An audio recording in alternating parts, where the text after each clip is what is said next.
Shalom, selamat pagi kepada seluruh pendengar Renungan Harian Dafar. Adalah sukacita pada pagi hari ini menyapa kita bersama. Harapan, doa, dan kerinduan saya setiap pendengar Renungan Harian Dafar dimanapun kita berada. Ketika kita mendengar renungan ini, kita semua dalam keadaan baik, sehat, dan tetap dalam suasana sukacita dari Allah. Kita akan merenungkan firman Tuhan dalam renungan pada pagi hari ini. Sebelumnya mari kita minta pertolongan Tuhan, mari kita satu dalam doa, kita berdoa.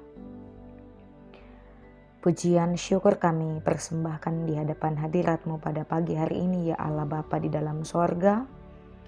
Kami mengucap syukur untuk kasih dan kemurahan Tuhan yang mengizinkan kami boleh ada sebagaimana kami ada sampai pada saat ini. Kami akan merenungkan firman Tuhan pada pagi hari ini. Mohon Tuhan berkenan memberikan kami hati yang siap untuk mendengar firman-Mu, dan firman Tuhan yang akan kami dengarkan sungguh-sungguh akan kami pahami dengan baik, kami terima, dan kiranya Roh Kudus berkenan menuntun kami untuk menghidupinya dalam kehidupan yang Tuhan anugerahkan. Kami berdoa bersyukur menyambut firman-Mu. Di dalam nama Kristus Yesus kami sudah berdoa. Amin. Pray for Mission menjadi tema kita dalam Renungan Dafar pada bulan ini. Dan mendasari itu, firman Tuhan akan kita baca dalam kitab Kejadian pada pasal yang ke-18 ayat 29 sampai dengan ayat yang ke-33. Firman Tuhan berkata demikian. Lagi Abraham melanjutkan perkataannya kepadanya. Sekiranya 40 didapati di sana, firman-Nya, aku tidak akan berbuat demikian karena yang 40 itu. Katanya, janganlah kiranya Tuhan murka kalau aku berkata sekali lagi. Sekiranya 30 didapati di sana, firman-Nya, aku tidak akan berbuat demikian jika ku dapati 30 di sana.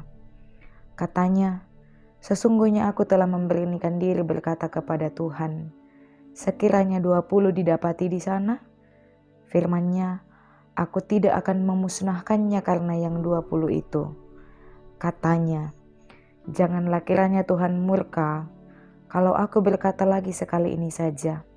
Sekiranya 10 didapati di sana, firman-Nya, aku tidak akan memusnahkannya karena yang 10 itu. Lalu pergilah Tuhan setelah ia selesai berfirman kepada Abraham, dan kembalilah Abraham ke tempat tinggalnya. Amin. Berdoa bagi misi adalah tema renungan kita dalam Renungan Dafar dalam bulan ini. Para pendengar setia Renungan Dafar yang diberkati dan dikasihi oleh Tuhan, dalam bacaan kita pagi ini, kita melihat seorang bernama Abraham berdoa untuk kota Sodom dan Gomora. Kota Sodom dan Gomora adalah kota atau daerah yang dihuni oleh orang-orang yang berdosa kepada Tuhan. Dalam teks ini, khususnya dalam ayat yang ke-20, berkata, sesudah itu berfirmanlah Tuhan, sesungguhnya banyak keluh kesah orang tentang Sodom dan Gomora, dan sesungguhnya sangat berat dosanya. Ayat 20 ini memberikan gambaran yang sangat jelas kepada kita bahwa orang-orang yang tinggal di daerah Sodom dan Gomora adalah orang-orang yang dikatakan sangat berat dosanya. Karena dengan alasan itulah, maka Allah hendak menghukum orang-orang yang tinggal di sana. Ketika rencana itu hendak dilaksanakan oleh Allah, dan ia menyampaikan kepada Abraham, maka apa yang menjadi respon Abraham terhadap rencana Allah itu? Abraham menunjukkan kepada kita identitasnya sebagai bapa orang beriman, sebagai orang percaya bahwa ketika Allah menyatakan maksud itu, Abraham berdoa kepada Tuhan.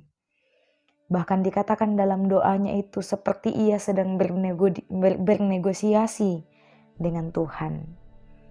Supaya apa?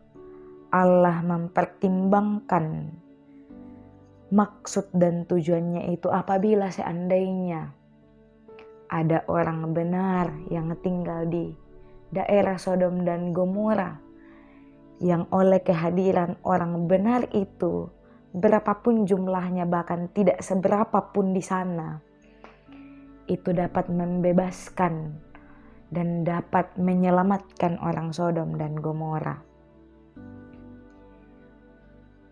Peranan orang percaya atau peranan orang beriman seperti yang dilakukan oleh Abraham. Mengapa Abraham kemudian berdoa syafaat untuk Sodom dan Gomora? Pada dasarnya Abraham berdoa kepada Tuhan karena ia prihatin dengan orang-orang yang ada di Sodom dan Gomora. Sebagai orang percaya kepada Tuhan, Abraham meresponi keadaan itu dengan berdoa kepada Tuhan dan mencoba bernegosiasi, sebab ia punya rasa kepedulian, empati, prihatin dan kasihan kepada orang-orang yang ada di Sodom dan Gomora. Lalu, bagaimana dengan kita orang-orang Kristen pada masa kini? Kadangkala justru ketika kita melihat peristiwa atau kejadian atau hal-hal yang serupa terjadi dengan orang-orang yang ada di sekitar kita, katakanlah kita melihat mereka melakukan dosa, atau katakanlah mereka disebut orang-orang yang melakukan kejahatan. Justru banyak di antara orang-orang yang mengaku sebagai orang Kristen ketika melihat hal-hal yang seperti itu, kadangkala kita menghakimi mereka. Kadangkala kita membiarkan dan meninggalkan mereka. Namun lewat peristiwa yang kita baca pada saat ini, Abraham memberikan teladan kepada kita. Sebagaimana tema kita berdoa bagi misi, adalah bagaimana kita menunjukkan identitas kita, kepedulian kita kepada orang-orang yang sebenarnya sedang membutuhkan perhatian kita lewat doa. Mereka yang terus tinggal diam dan hidup dalam dosa dan pelanggaran. Apa yang harus kita doakan? Ialah supaya setiap orang diberikan kesempatan untuk mendengarkan berita atau kabar baik. Kepada orang-orang yang terhilang, kita diutus untuk memberitakan kabar baik kepada mereka. Bagaimana kita dimampukan dan digerakkan untuk menjangkau mereka lewat berita pengharapan, berita pertobatan, berita tentang kemurahan Allah, dan juga lewat doa kita kepada mereka.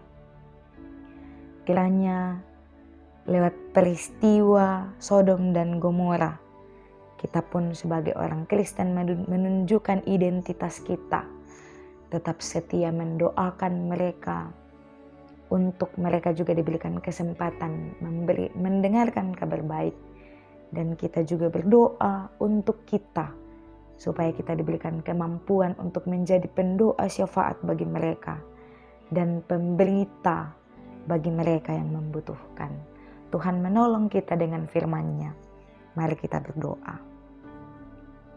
Kami mengucap syukur untuk firman-Mu pada pagi hari ini ya Bapa di sorga. Tuhan kiranya menolong kami, sehingga keteladanan Abraham ketika ia menunjukkan kepeduliannya kepada orang-orang yang ada di Sodom dan Gomora, juga tumbuh dan berkembang dalam kehidupan kekristenan kami. Kami mendoakan misi yang terus digalakkan, pekabaran-pekabaran Injil kepada mereka yang terhilang, sehingga semuanya boleh berjalan dengan baik. dan harapan serta kerinduan kami, banyak jiwa yang diselamatkan oleh pemberitaan-pemberitaan Injil-Mu. Terima kasih untuk firman-Mu ya Tuhan. Kiranya oleh pertolongan Roh Kudus, kami dimampukan untuk melakukannya. Sepanjang kehidupan kami hari ini, bahkan sepanjang hidup kami serahkan semuanya ke dalam tangan Tuhan. Kiranya Tuhan memakai kami berkarya bagi kemuliaan Tuhan. Terima kasih ya Bapa di sorga. Ini doa dan pengucapan syukur kami sampaikan kepada Bapa di sorga di dalam nama Tuhan Yesus. Amin. Terima kasih. Selamat beraktivitas kepada kita sekalian. Tuhan menolong dan memberkati kita menjadi alat kemuliaan baginya. Shalom.